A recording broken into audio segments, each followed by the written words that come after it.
One thing I think that could be a barrier is that parents who might have their own issues with reading will be fearful to disclose that and don't really get the help for their own children, right? Because that also becomes a barrier. Ernest Trey Hadrick, who is a dedicated school counselor with over a decade of experience in education. And since 2011, he's served students grades 5 through 12, now works with high schoolers, 10 years working with middle schoolers, and now serving as a career and technical high school counselor. Trey has been a career school counselor since 2022. He's also a former adjunct professor at Villanova University and has held roles ranging from detention counselor for adjudicated youth. What's interesting about Trey is he comes from a family of counselors as well, with both of his parents being counselors. Trey brings a both professional and personal passion to early literacy advocacy with a personal experience as a father of a child who actually struggled with reading and expressed reading differences, who inspired him and his wife, who's also a counselor and mental health advocate, to dive into the science of reading. So Trey didn't just go and get his child help. He looked into the science and research of reading and reading using sound-based methods. And we'll talk about that in a second. Trey is a proud father of two kids and is also the author of two children's books. I do want to give you some time to introduce yourself and really tell people why your advocacy work for reading is so personal and so profound in the communities you serve.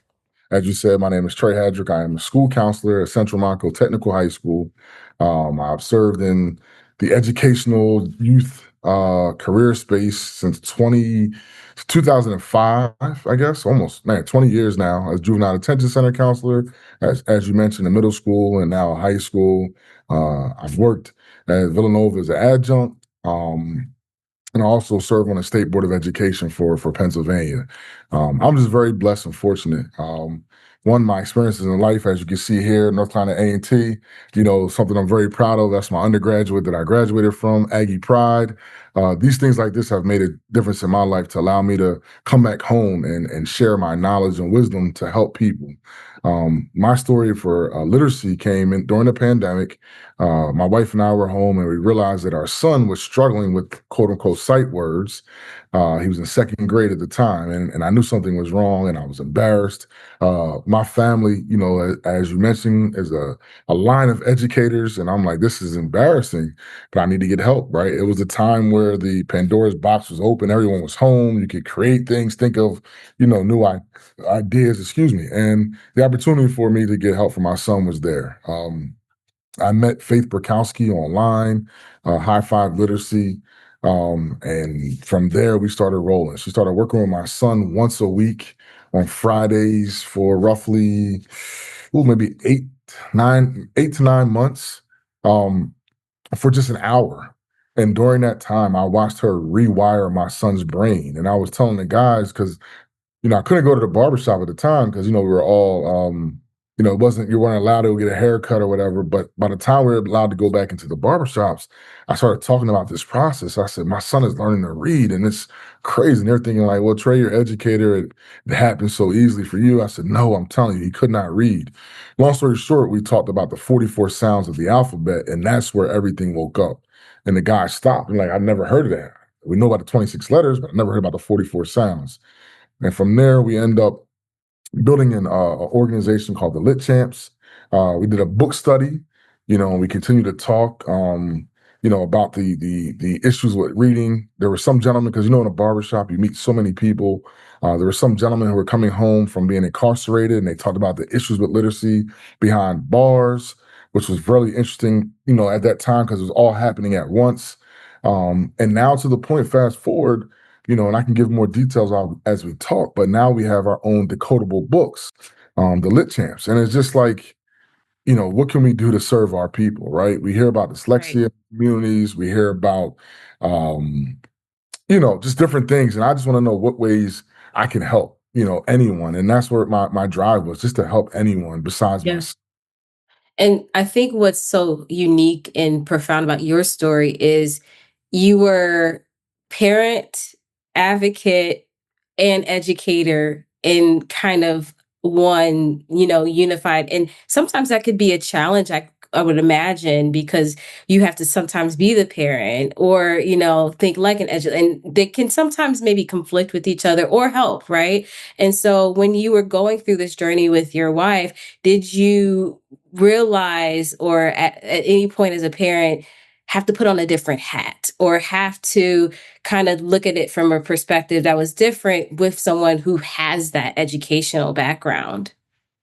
So one thing I always strive to do is to make sure educators, especially ones that work with my son or our new son who's just born back in December, as he'll grow up. But to make sure people know that I'm a parent first, and I say that to anyone out here, right? Like whoever's an educator, whatever the case is, when I sit at that table talking about my child, it's about I'm a parent first. And at that time, I have to switch the hat to being a parent, right? I know there are some parameters as an educator, some challenges that we have, but when I'm speaking as parent, that changes the discussion, right? And for me, that was the big point. Like there was times where I've had to speak up and say, I'm talking as a parent now. Please don't view me as the educator nor the state board person or anything as such. Listen to me as a parent. And it's helped a lot. And I think it's helped others because often my wife and I, when we have these discussions and we're speaking with people, we always say, like, we're here to advocate for our son, but we're also here for the other children who don't have those same resources or parents have the same knowledge that we have. Like we're fortunate because we have this information because of our profession, but we don't want it to be used against others because they don't know it. We want everybody to have that success. So I try to set the tone that I'm a parent first at all times. One of the biggest missions of Fathers Read 365 is educating other fathers as well, and not just taking that information and withholding it. It's teaching other people to replicate these principles in their own circles, in their own household, in their own schools, etc. And I think what you're doing is absolutely that. And so I want to pivot to talk about your experience, which is something that we brought up in our first episode. Is you started off earlier on in your career working with youth that were, having either behavioral problems or, problems with the criminal justice system. What did that experience teach you? And how did it help you as, the counselor you are today? It grounded me. Um, it showed me that, just because I was blessed to go to college, I was a former student athlete, played on championship teams, all those little things, that people back home still had issues and needed help, right? And children in particular, and growing up in a household, as you mentioned, with two parents who were counselors, my dad is a former track coach, coaching always influenced my life. And that's when I learned it because I sort of ran away from being a counselor and being an educator. To be honest with you, my bachelor's is in business management.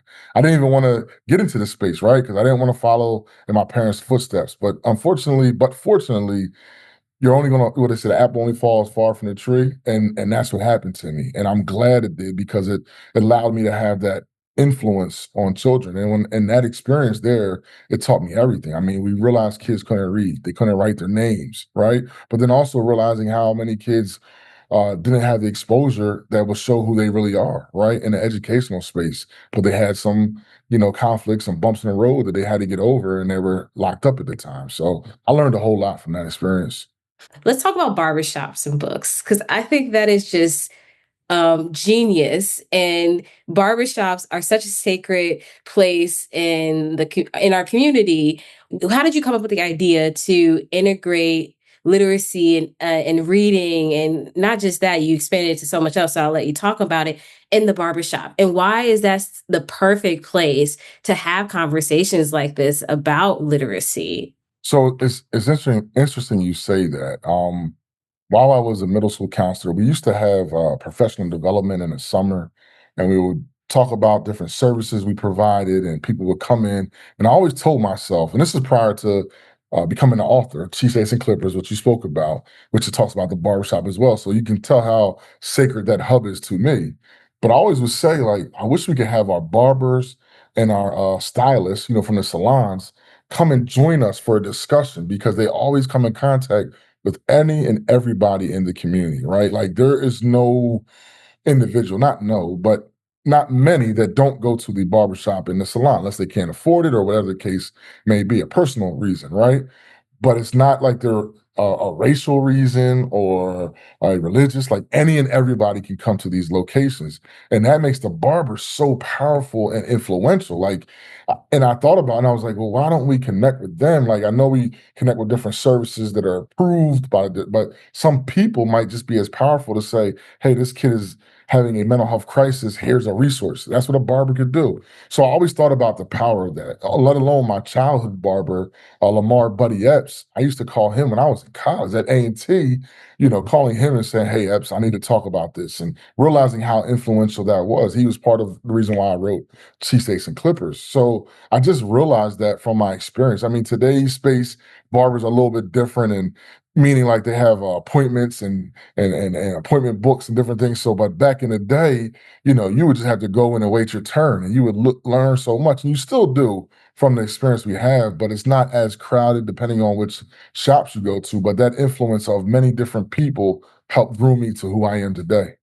Can you talk about the book club that you've created, with the organization and what that is and how that has impacted the dads or the men that you have involved with that? So as I mentioned earlier, just briefly when I mentioned earlier that I brought the mission back to the shop when I learned that, about the 44 sounds, and it was like a talking point to bring to the barbershop. And 9 out of 10 people, if you meet them and you say how many sounds are in the alphabet, and the true science of reading researchers, because I'm more of an advocate and now becoming more of a practitioner to some extent with our new decodable books, but when they and the science reading advocates will tell you there might be more than 44 or less, but when we talked about the 44 sounds, people were blown. Everyone could say 26 letters and everything as such, but not 44 sounds. And when we began to talk about this, guys will come and say, well, I need to get help for my son. I need to get help for my son. So from there it grew to, okay, listen, there's a book called If I Only Would Have Known by Faith Bukowski that we decided to do a book study. I have it online that people can view it. I can send you a link that you could post later on. But the second episode of our book study was like it went viral. And people were like, this is amazing discussion by these gentlemen. Mm. Honestly, they're African American men, right? And we know that the literacy issues are facing our community at a greater rate than they are others. Everyone has issues with literacy in this country, but in the Black community, it is a dire need to fix this concern. So we did the book study. We got like reviews all across the country. So we said, you know what? Let's put a decodable book bar in the barbershop. We were getting books sent over from the UK, all across all across the country, all across the world, honestly, to the barbershop to be able to make a decodable book bar. That was the first thing. So it was the first decodable book bar in a barbershop. Yes, there are barbershops that just teach kids or give kids books to read and get free haircuts, but this is about teaching children how to read.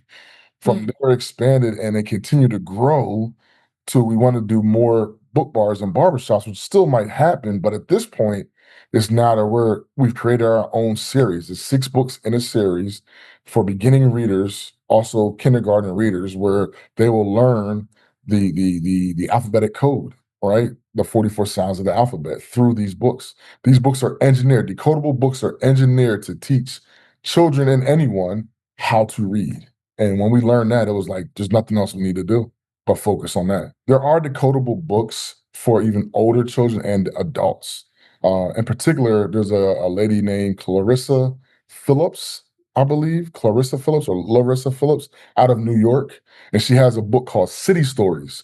That book is geared straight for adults, right? Because when she meets adults who can't read, she understands that she can't give them Dr. Seuss, but it's still a decodable book, but it is amazing.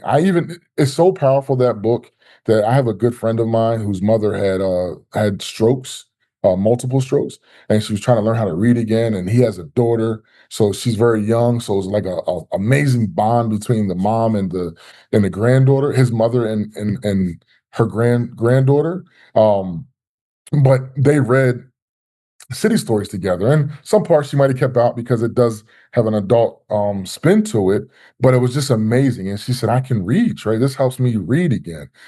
So there are books out there. If our books might be for like the beginning readers, depending on the age, they might say like early childhood, then an adult might be like, I don't want to touch that.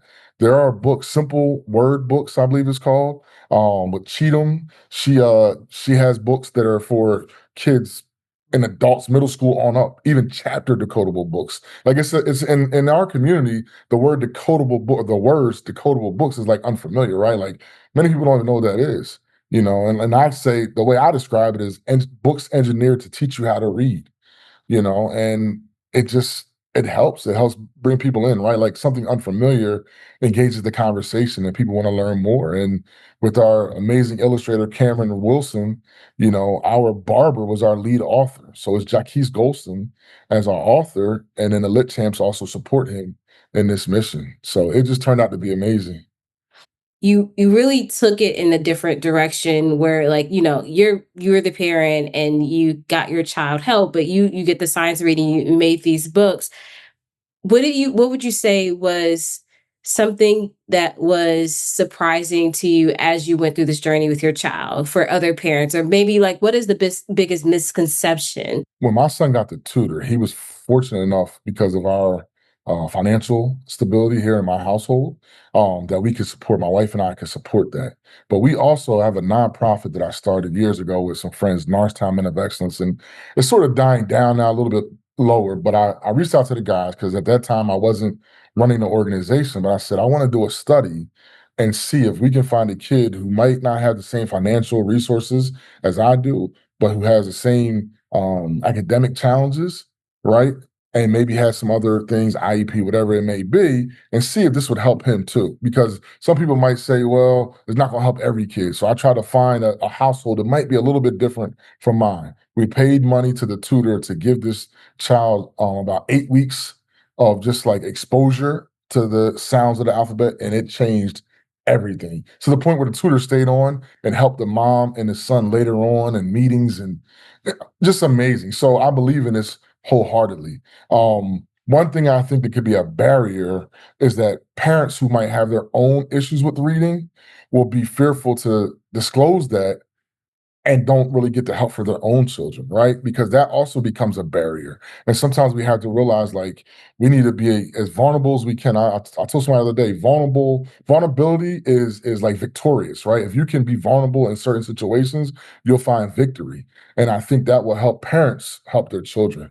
When you fast forward to making the books and teaching the 44 sounds of American English, um, what about this decoding of books have you seen like impact with? Like when you have given these books to kids, and Fathers Read 365 is actually going to purchase some sets as well. We're excited because we're going to be giving them out in our book bus, which is very, very exciting. And there are sets of 6 for each child. Mhm. But what is the impact of this decoder, and what are you seeing in the community when kids get these books in their hand, and any stories you hear about the impact? So I like history as well, right? I just want to tie some things together. I'm a fake pseudo historian, right? My dad has a history degree from Morgan State, but I love history, and I'll just say the reality is it was illegal to read for Black people at one point in this country.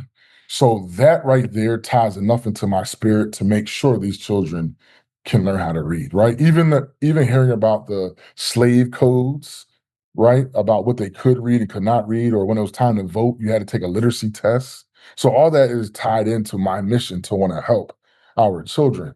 Um, Additionally, when I think about the children learning the code of the alphabet, I think about a locker, right? If you think about a locker code and you have to go, like, we all know it's like, I think right, right, left, right, or something, right? But if you don't know that part, regardless of what numbers you have, you'll never open it. And that's how I feel about this. Like, if we don't teach the sounds of the alphabet right away, going back to old school times where people had to teach that, not just trying to rush through and teach the sight words and everything as such, if we get back to that grounded way of doing it, I think it makes a world of a difference. And I just seen these kids' eyes light up. I mean, like I remember my son reading. We were, you know what it was? He was on Zoom. So when he was getting tutored, it was on Zoom, right? I'll never forget this. And that Faith Burkowski could tell you she was a tutor. And he looked at the bottom of the Zoom where it says participants. And that was the first word that he really like beyond the CVC, cat and hat. He read that all the way through. And Faith and I went crazy. Like, oh my God, he can really read now. So and it's just ironic that we're on Zoom tonight. So when that happened, it was like a light went off, like, oh, I gotta have more kids. Like I was raised to help people. So I wanted to see more children have that same exposure. And I just believe in it. I don't see anything else. Like from even playing sports, we learn foundational stuff first before you get to the extreme, right? So that sport experience also grew me into learning about foundational learning methods, and I think that's the only way we can do it. And I want to jump to your college football experience and growing up playing sports. I think there's also something to say how you've taken that experience of what it is to put your mind in the game and set the foundation. And I know you've talked about reviewing your tape back in the day with, film or whatever. Mhm. How has that experience with being on a team and that coach player experience impacted how you counsel students today and how you advocate for early literacy? Um, I mean, going back, like you said, to my experience as an athlete, I'm from Norristown, PA. I went to high school here, public school, Norristown Area High School, graduated in 2000. I went to Auburn University in Alabama for a year. I was an invited walk-on, then I transferred, went to A&T. I played 3 out of my 4 years at A&T. My last year, unfortunately, I wasn't able to play because of concussions, right? So I was part of that first early realm of CTE. I was a fullback, so a lot was going on. But with that being said, that experience about team and foundation, even when we played football every year in August when we have our football camp, we start with our basic plays, no matter how far and who's on the team, just to make sure we have our foundational things in place. So that even there taught me about foundation and knowing that that's the most important thing. Like, and when I learned about the sounds of the alphabet, it just said, how do I tie that together, to help kids? I used to, as a counselor, when I had kids come to my office, and sometimes it'd be for like a behavioral challenge in middle school, I would have a book on the table or I'll have a math problem, right? And I'll say, read this to me. And they couldn't read. I said, well, you need to be in class then if you can't. But really, I was wrong. If I don't have a solution for this child at that time, when I'm telling you to read something or do something, I'm a bad educator, right? So I felt like so bad later on when I started learning about the sound, because I wish I had a sound chart so we can go through the sound chart and show this kid some growth. Because when the kid gets victory there, then it might transfer back to the classroom. Too often these kids are struggling with reading and no one is addressing that because of many different reasons and testing and everything as such. And then it's not happening. And we want to make sure that we're finding ways to find solutions so they can feel those small victories to build monumental success. We actually have a question and a few questions in the chat. I'm going to bring a few of them up for you. So, the first one is how have the fathers bought into the idea of advocating for their children in early literacy that you've worked with? How do you convince them? And, maybe it doesn't take a lot of convincing. The importance of speaking up for your child. Um, you know what? It was really interesting because I think the uniqueness of hearing about the 44 sounds of when my son read through the word stop. And I told him, like, how many sounds is in this word? Read through the sounds before you. And he did that in the barbershop one time and it blew their mind. I think it was just like eye opening and it was an easy buy in. I don't think it was hard, right? I think, like, if we have literacy nights at schools for parents and others, we can get buy in if you show things that most people haven't been exposed to.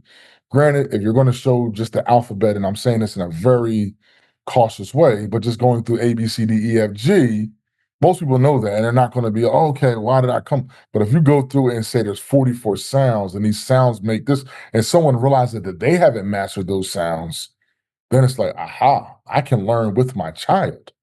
whether it is basic or not. They're learning together, and that's unbeatable, right? I truly believe that many parents want to help their kids. I know there's a point in time when a parent tries to put the education onus on the child, maybe, towards middle school to do their work, to be responsible. But early on in that kindergarten, first, second, third grade, that's when you see all the parents at school and all the activities. That's where you need to get the buy-in and expose them to all these things. When you talk about exposure, I do want to talk about cheesesteak and clippers because you are on a roll with the volumes of this series of your book. So I'm going to share my screen really quick for people to see. But you have two volumes out now, correct? Which is the first one is about your son's experience with his reading differences, and then the second one is some financial literacy. So tell me. What inspired you to make these two books, and then give us a little teaser of what I heard you're working on for So, the upcoming volumes and what so inspired that. Sure. These two books, and it's interesting because right before the pandemic, I started working on the books, and I came up even with a little character, Mr. Lit, which you'll find me on social media, Mr. Lit EDU, about literacy, but just to bring the attention to it. My mother, who did retire as a counselor. She started as a teacher, a regular classroom teacher, and literacy was her everything, right? So that's where this whole thing really started. Before we even got to the science of read, just about being able to read and the three R's from back in the day, the reading, writing, and arithmetic, like that was my mom's world. And, so that was the kick to even get to Mr. Lit. But the Cheesesteaks and Clippers was more of a tribute. To Mr. Buddy Epps, the gentleman I spoke to earlier, my childhood barber, and my son as well, just to give his. I mean, I think it's important for our kids to see themselves in books, and I, was blessed to put my son in the book with the creation team that I work with. But that first one doesn't even talk about a haircut; it actually talks about the experience that a child has in the barbershop and many things that we're exposed to. We're exposed to respect. We're exposed to culture. We're exposed to debating, right? We're exposed to the elders, right? We're exposed to history. We're exposed to it takes a village. There's a lot of big things that we're exposed to as a culture in that barbershop that it talks about. So fast forward to the second book, Making Change, talks about financial literacy. And my son and his friend, almost like a cousin, Santana, one of my good friends, his son, they were able to raise money by receiving items in the community. They raised money to purchase a toy for a new kid in the community through a yard sale, right? So like they went around basically like on Facebook Marketplace and say, "Hey, do you want to donate something to my yard sale? Do you want to donate to my yard sale?" And they got items, and then from there they were able to purchase a toy for a new kid, welcome them to the community. So it's pretty cool. But as you said, the next book, and we don't have a title for as far as the Cheesesteaks and Clippers, what it will be called after, but it's about mental health. And this is where I'm sort of passing the baton to my wife, to allow her to allow her to shine her light on the world. I think this is her time, and she sort of, I don't want to. I'll help you with it. But I said, this is your space. You care about mental health. You understand how it challenges our community in many ways, right? So I think about that, often as counselors. We know that we're still dealing with the mantra and the stigma of mental health, right? And how do we really deal with it, and how do we help our children in the community? So she's really good at that space, and she's wrote a whole book about that regarding mental health. So we're going to push that out there, and it's going to happen. What advice would you give to educators who, see these differences maybe with their students or their community and aren't really getting support from maybe the school or their district or whatever? Because that could be a frustration as well, not just from the parent side, from the educator side. What advice would you provide to that group? I think it comes a point in time where you have to walk like Martin, right? You got to talk like Malcolm. You have to sit like Rosa, right? And I mean that wholeheartedly. And I think it comes a time where we have to stand on what's right. And if you know something is working for children and no one is acknowledging that, I think you have to tell parents, well, here's where you can get the best help. Or, and I know that might be risky in a lot of spaces, but my goal is to be an educator to help children, right? And find ways. And there's ways to get things out, right? Like you have to get the information out and say, here is this information. This could be beneficial for your child. Um, and just trust who you believe in, that you'll be okay and that you're doing the right thing. Because if you know you're doing the right thing, you're not doing something illegal, you're just trying to help people learn how to read. Um, the consequences come, you just deal with them and keep moving forward. That's great. So I'm gonna end on this screen here and show people the amazing artwork that is the decodable books. And these are recently published as of June of this year, correct? Yes. Yes. And these books also have a spelling sound chart, and there's a set of one which includes 6 books Yep. containing simple sentences, VC and CVC words, and short vowels. And what's great, I love about these graphics is these kids are relatable. They look like kids that I know, that we know, and why was that important for you to create, because you work very closely with your illustrator, create these images that represent people in the community? Well, the president of the Lit Champs, Kellen Massey, uh, he's an educator in Philadelphia. Um, but when we talked, we grew up together through North Monco Twigs. I'm not sure if you're familiar with that, but Twigs is an organization that had different chapters in the Philadelphia area. Um, but Kellen and I, when he talked, he was like, we have to be intentional. He's so big on that, right? And he said it's not that we're against anybody can learn, and these books will have some diversity as we grow through the space, but it's to make sure people know that there's a market that's being untapped and it's not attracting people, right? Like the goal is to attract the kids to be able to want to read, and you have to find that. Like a few years ago, I guess 2 years ago now, man, time flies. But we did an event at our local community center called Ball Out Literacy, where we had the parents watch a documentary, right? And then the kids were able to play basketball. I said to say is like we did that to find a way to bring people in. Same thing with the illustrations. When Kellen said, "Hey, we're going to find illustrations that look like us, that will also help other kids, right? And we'll continue to diversify these books as they come along. But we want to make sure that our initial kick goes to communities that need the most service. And that's the underserved, underexposed communities that sometimes we come from. And that's how we got to where we are. Can you share with people where they can find the resources? And we'll send this in our newsletter as well for the decodable books, and get those to their kids or the kids in their neighborhood. Sure. You can go to litchamps.org, litchamps.org. If you go to litchamps.org, you can see how you can buy an individual set as well as you can buy a class set. And additionally, you can download the free sound chart. Those sound charts can be blown up, put in your house nice and big, where you and your child can go over the sounds of the alphabet. That's where you can get the decodable books from. As far as contacting me, for the most part, I'm all over social media, Instagram. Uh, I'm here and there on X, Twitter, whatever, but more Instagram and Facebook and LinkedIn. You can reach me as Trey Hadrick or Mr. Lit EDU. So thank you so much, Trey. We appreciate your time. This webinar will be available on our YouTube and on our social media pages. Thank you everyone for joining and for all of your great comments and questions. And we hope to see you in the next webinar for the Family Literacy Night. Thank you so much. Thank you.